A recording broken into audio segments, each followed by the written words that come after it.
जी अस्सलाम वालेकुम dear students. आज हम बात करेंगे पाकिस्तान के पहले वज़ीर-ए-आज़म जनाब नवाबज़ादा अलाक़त अली ख़ान की, कि ये पाकिस्तान के पहले वज़ीर-ए-आज़म थे और किन हालात में इन्होंने इक़्तिदार संभाला और जनाब अलाक़त अली ख़ान साहब ने क़ायद-ए-आज़म की सरपरस्ती में और बानी पाकिस्तान की वफ़ात के बाद मुल्क के लिए क्या ख़िदमात अंजाम दी। आज हम उनका एक मुख्तसर सा जायज़ा लेते हैं।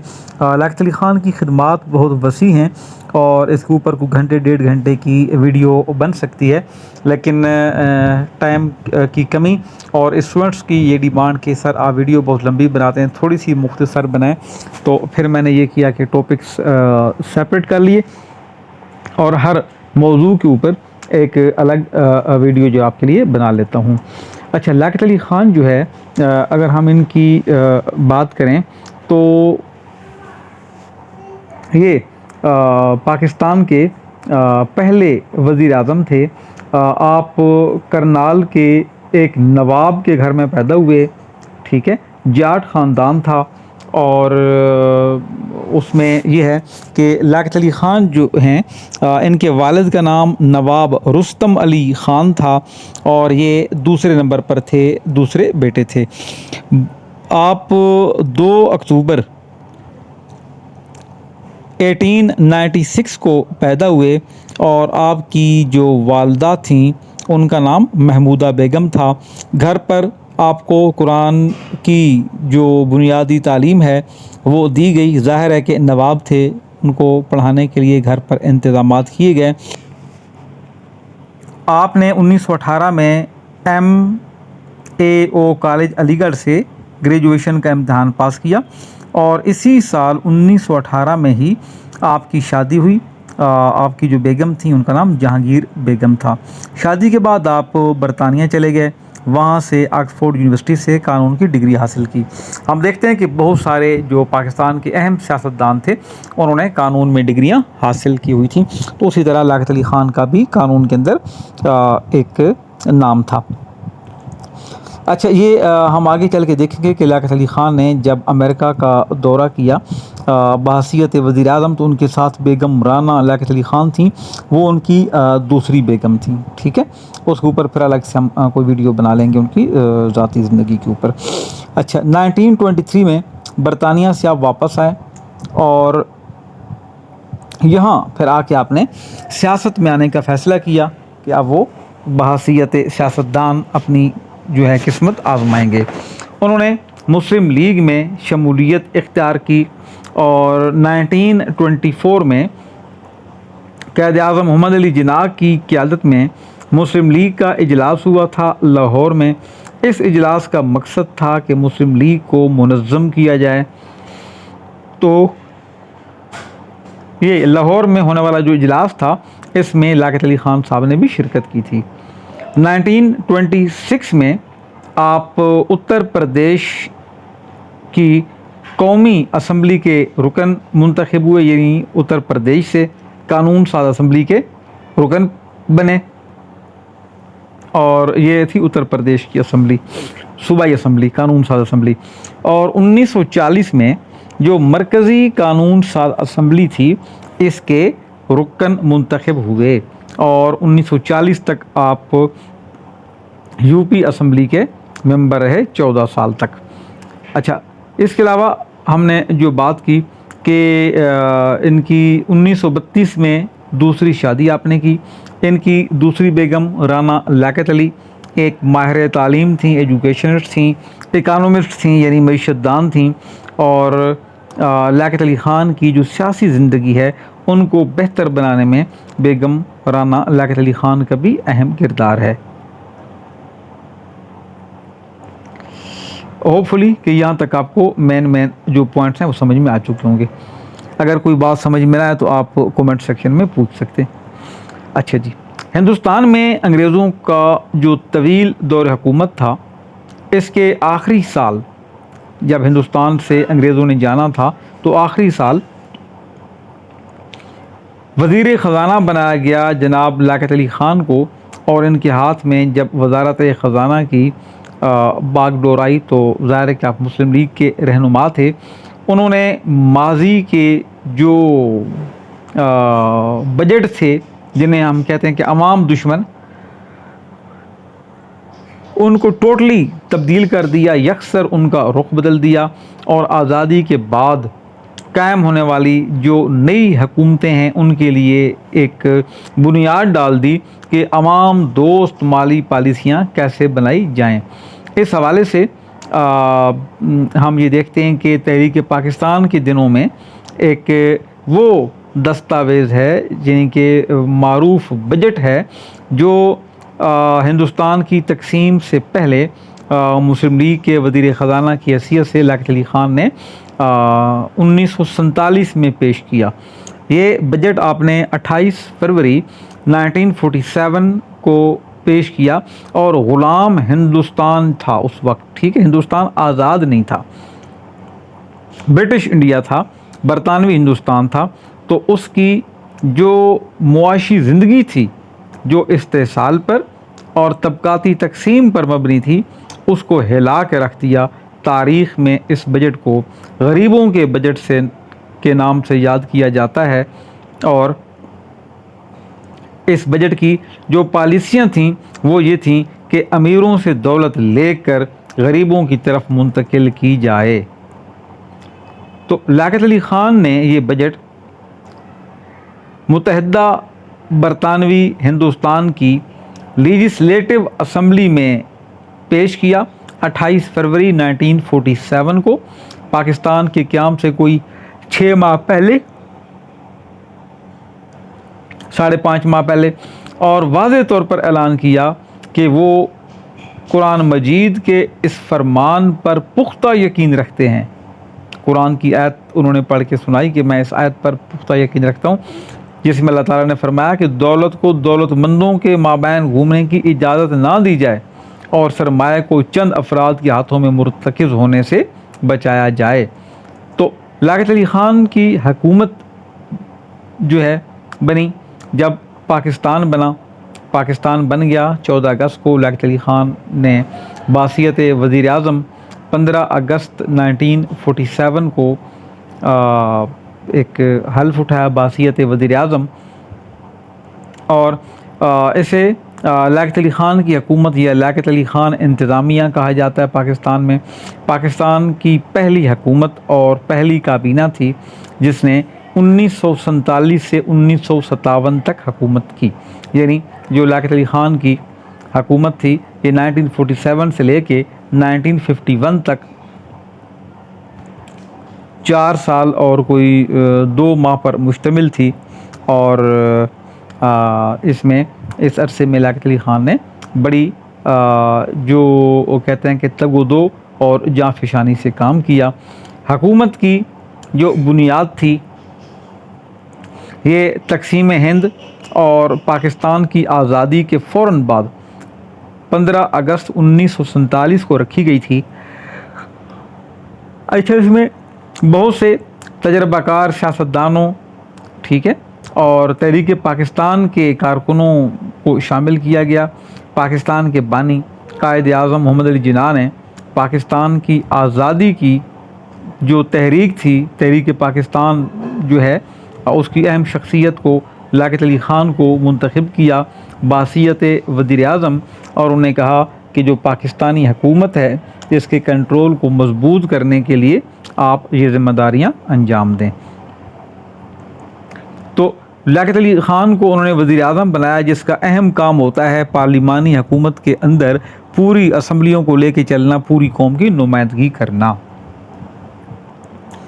जिन्ना साहब ने अपने लिए एक रियासत के सरबराह का ओहदा यानी गवर्नर जनरल का ओहदा जो है वो मुंतखब किया ताकि वो सिर्फ मॉनिटरिंग कर सकें और लियाक़त अली ख़ान जो है वो ज़्यादा काम कर सकें। तो पाकिस्तान बनने के बाद लियाक़त अली ख़ान ये वो शख्स थे जो नवाब थे, ख़ानदानी नवाब, और पाकिस्तान जब बना तो अपनी सारी जायदाद को छोड़ के यहाँ आ गए और लियाक़त अली ख़ान ने पाकिस्तान बनने के बाद वज़ीर आज़म की हैसियत से और वज़ीर दिफ़ा की हैसियत से जो है ये मुल्क को मुस्तहकम करने का फरीज़ा अंजाम दिया। इस सिलसिले में उन्होंने हिंदुस्तान से जो फ़ौजी असासे आने थे, तकसीम होनी थी फ़ौजी असासों की, उनको अपनी ज़ाती निगरानी में मुमकिन बनाया, वरना इंडिया वाले फ़ौजी असासे हमें बिल्कुल ना देते। क़याम पाकिस्तान के बाद लियाक़त अली ख़ान की ज़िंदगी का एक नया दौर शुरू होता है। इस दौर में उन्होंने अपनी उम्र का बेहतरीन हिस्सा क़ायद-ए-आज़म की सरपरस्ती में गुजारा और पाकिस्तान कायम हुए अभी 1 साल ही गुज़रा था कि बानी पाकिस्तान क़ायद-ए-आज़म मोहम्मद अली जिन्ना 11 सितंबर 1948 को वफ़ात पा गए। ज़ाहिर है कि ये बानी पाकिस्तान जब फौत हुए तो उस अज़ीम इंसान का इंतकाल पाकिस्तान की नई मुमलिकत और पाकिस्तानियों के लिए, पाकिस्तान के अवाम के लिए नए नए मसाइब और मुसीबतें लेके आया। इधर जिस रात क़ायद-ए-आज़म मोहम्मद अली जिन्ना का इंतकाल हुआ, उसी शब भारत ने हैदराबाद दक्कन पर हमला कर दिया। ऐसे में सिर्फ लियाक़त अली ख़ान ही वाहिद शख्सियत थे जिन्होंने पाकिस्तानियों को हिम्मत और जुर्रत दिलाई और इन्हें सब्र व शुक्र के साथ मैदान अमल में सरगर्म होने की तलकीन की। कायद मिल्लत ने बड़ी बसीरत से काम लिया। मुमलिकत पाकिस्तान के गवर्नर जनरल का ओहदा ख्वाजा नाज़िमुद्दीन के हाथों में दिया। उन्हें कहा कि जी आप पाकिस्तान के गवर्नर जनरल बने, और ख़ुद लियाक़त अली ख़ान जो है वो सरकारी दौरे पर बाहर निकल गए। लियाक़त अली ख़ान जो थे वो कायद मिल्लत कहलाते हैं। उन्होंने बड़ी जवां हिम्मती से काम लिया और जहाँ भी गए अपने पूरे मुल्क में इन्होंने दौरे किए, लोगों से खिताबात किए, आवाम में कौमी इत्तेहाद और यकजहती की रूह को एक नए सिरे से लोगों में ज़िंदा किया कि जो कौम बवाए कौम की वफ़ात से मायूस थी, उन्होंने लियाक़त अली ख़ान ने पूरे मुल्क के अंदर दौरे करके, विज़िट करके पाकिस्तानी आवाम को जो है वो एक क्या कहते हैं हिम्मत और हौसला दिया। यही नहीं बल्कि वो सच्चे मुसलमान और दर्द दिल रखने वाले इंसान की हैसियत से आलम इस्लाम को मुत्तहिद देखना चाहते थे, और इस काम के लिए, इस मकसद के लिए उन्होंने कराची में एक इजलास तलब किया। उस वक्त एक तंजीम थी आलम इस्लामी, तो फ़लस्तीन के मुफ्ती थे मुफ्ती आज़म सैयद अमीनुल हुसैनी, उनको बुलाया गया। उन्होंने इस इजलास की सदारत की और पाकिस्तान ने मेज़बानी की। अख़ुव्वत इस्लामी को ज़िंदा रखने और पाकिस्तान को इस्लामी ममालिक से मुतारिफ़ कराने का ये इक़दाम बहुत बड़ा इक़दाम था, और इससे मालूम होता है कि लियाक़त अली ख़ान का जो दिल है वो इस्लाम के जज्बे और इस्लाम की खिदमत और पाकिस्तान की तरक्की के लिए धड़कता था। इनके दौरे वज़ारत उज़्मा में पाकिस्तान के तमाम मरकज़ी जो बजट थे वो बड़े बेहतरीन तरीके से पेश किए गए। इसके अलावा तिजारत के शोबे में भी पाकिस्तान ने बड़ा एक तवाज़ुन बरकरार रखा, और अमूर ख़ारिजा में लियाक़त अली ख़ान ने मग़रिब और उसकी सुपर ताकत की मुखालफत के बावजूद चीन की जो रियासत है उसके साथ अच्छे ताल्लुकात कायम किए। ना सिर्फ ये कि लियाक़त अली ख़ान ने अपने वज़ारत उज़्मा में, चीन 1949 में आज़ाद हुआ था, तो ना सिर्फ ये कि पाकिस्तान ने चीन की आज़ादी को तस्लीम किया, बल्कि यूनाइटेड नेशन में उनको मेंबर बनाने के लिए भी आवाज़ उठाई। तो पाकिस्तान ने चीन के साथ जो दोस्ती का आगाज़ किया वो लियाक़त अली ख़ान के दौर में हुआ। इसके अलावा अज़ीज़ तलबा, लियाक़त नेहरू मुआहिदा या लियाक़त नेहरू पैक्ट इंसानी हकूक़ से जुड़ी हुई खारजा पॉलिसी का अहम सतून है जिसे लियाकत अली ख़ान ने अंजाम दिया। लियाकत अली ख़ान ने अमेरिका की ख्वाहिश को नज़रअंदाज कर दिया। ये अलग बात कि उन्होंने अमेरिका में दौरे भी किए, लेकिन उन्होंने ईरान की जो तेल की पैदावार थी वो अमेरिका को दिलाने और कोरिया की जंग में पाकिस्तान की फ़ौज को भेजने से इनकार किया। ये इन्होंने कहा अमेरिका की तरफ से दबाव था कि ईरान जो है वो तेल की पैदावार अमेरिका को दे, तो लियाकत अली ख़ान ने ईरान को सपोर्ट किया, अमेरिका को ना देने दी। और दूसरी तरफ अमेरिका की कोशिश थी कि पाकिस्तान कोरिया की जंग में अपने फ़ौजी भेजे, तो लियाकत अली ख़ान ने ये भी इनकार किया। तो गैर वाबस्ता पॉलिसी सामने की वाज़े की कि जो हमारी खारजा पॉलिसी गैर वाबस्ता है, गैर जानिबदाराना है। और ये बात भी काबिल ज़िक्र है कि दूसरी जंग अज़ीम की वजह से जापान पर कुछ जुर्माने, कुछ तावान आयद किए गए और पाकिस्तान ने वो जो तावान था, जंगी रकम थी, जंग का ख़र्चा था, वो डाला गया जापान के ऊपर कि जापान पे करेगा और कुछ हिस्सा पाकिस्तान को भी मिलना था। क्योंकि ये जो दूसरी आलमी जंग हुई थी और तो उसमें क्या हुआ था कि पाकिस्तान ब्रिटिश इंडिया का हिस्सा था, तो वो कुछ हिस्सा पाकिस्तान के हिस्से में आना था उसकी रकम का, तो पाकिस्तान ने जापान को अपने हिस्से की रकम माफ़ कर दी। आज आप देखें कि पाकिस्तान के लोग जापान जाने के लिए तरसते हैं। जापान की एक स्त्री हमें चाहिए हो, आप पूरा मुल्क ढूंढें तो आप बोलेंगे यार जापान की स्त्री चाहिए और जापानी हमें जो है ये कोई इलेक्ट्रिक का सामान चाहिए और गारंटी चाहिए, ओरिजिनल सामान हो, तो आप पूरे मुल्क में घूमते रहें तो आपको कोई नहीं पता चलेगा कि ओरिजिनल है या नहीं है, तो आपको जापान से मंगवाना पड़ेगा, उसकी इतनी वर्थ है। तो यही वो जापान था जिसके ऊपर कर्ज़ा पाकिस्तान ने माफ़ किया। फिर हम देखते हैं कि 16 अक्टूबर 1951 को जब उनका जो त्यारा है वो चकलाला एयरपोर्ट पर पहुंचा, तो बड़ा गहरा, बड़ा शानदार इस्तकबाल किया गया उनका। तिलावत कलाम पाक के बाद जब वो स्टेज पर पहुँचे, यानी कि पहले तो एयरपोर्ट पहुँचे, वहाँ से उनको लियाकत बाग लेके आया गया और लियाकत बाग में उन्होंने जब ख़िताब का आगाज़ किया, उन्होंने सिर्फ इतनी अल्फाज कहे थे, बरादरान मिल्लत। और उसके बाद एक बदबख्त था सैयद अकबर, उसकी गोली का निशाना बन गए। और फिर लियाकत अली ख़ान के जो अल्फाज थे वो ये थे कि मुझे गोली लग गई है, खुदा पाकिस्तान की हिफाजत करे, मुझे गोली लग गई है, खुदा पाकिस्तान की हिफाजत करे। और फिर कलमा पढ़ते हुए ज़िंदगी जो है वो छोड़ दी। तो ये लियाकत अली ख़ान ने अपनी ज़िंदगी में बड़े काम किए।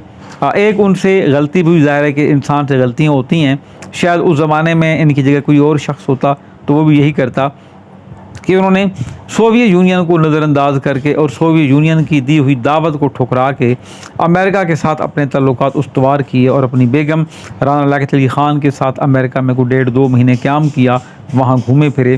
तो फिर अमेरिका के साथ हमारी ऐसी पॉलिसी बनी कि सोवियत यूनियन हमारा हमेशा का दुश्मन बन गया। तो हमने एक बड़ी ताकत को खुश करने के लिए दुनिया के बेशुमार ममालिक से जो है वो झगड़े या दुश्मनियाँ भी मोल लीं।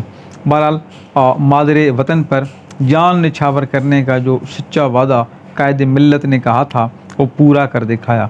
उन्होंने कहा था कि वक्त पड़ने पर मैं अपनी जान अपनी कौम और वतन की आबरू पर कुर्बान कर दूंगा, और उन्होंने अपने कहे को सच कर दिखाया। लियाकत अली ख़ान की एक तकरीर भी थी बड़ी मशहूर, जिसमें वो मुक्का लहराते हुए कहते हैं, इंडिया को वो ललकारते हुए कहते हैं कि पाकिस्तान की तरफ से, पाकिस्तान की तरफ उठने वाली हर मैली आँख निकाल दी जाएगी। तो जाहिर है कि लियाकत अली ख़ान जो था उसकी जो पॉलिसियाँ थीं इंडिया को भी नापसंद थीं। इंडिया पाकिस्तान का जो है वो पानी रोकता था, तो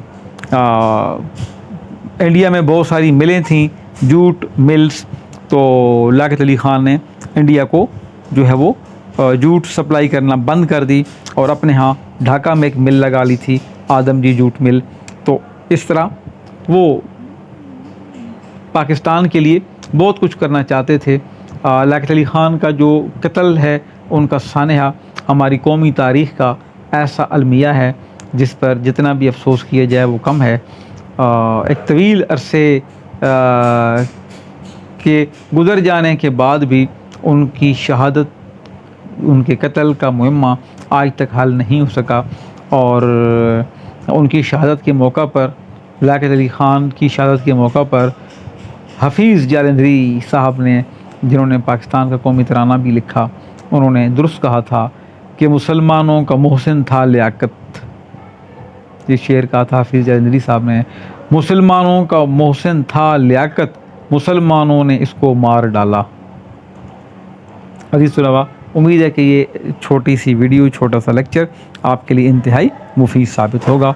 अगली वीडियो के आने तक इजाज़त दीजिए। अल्लाह हाफिज़।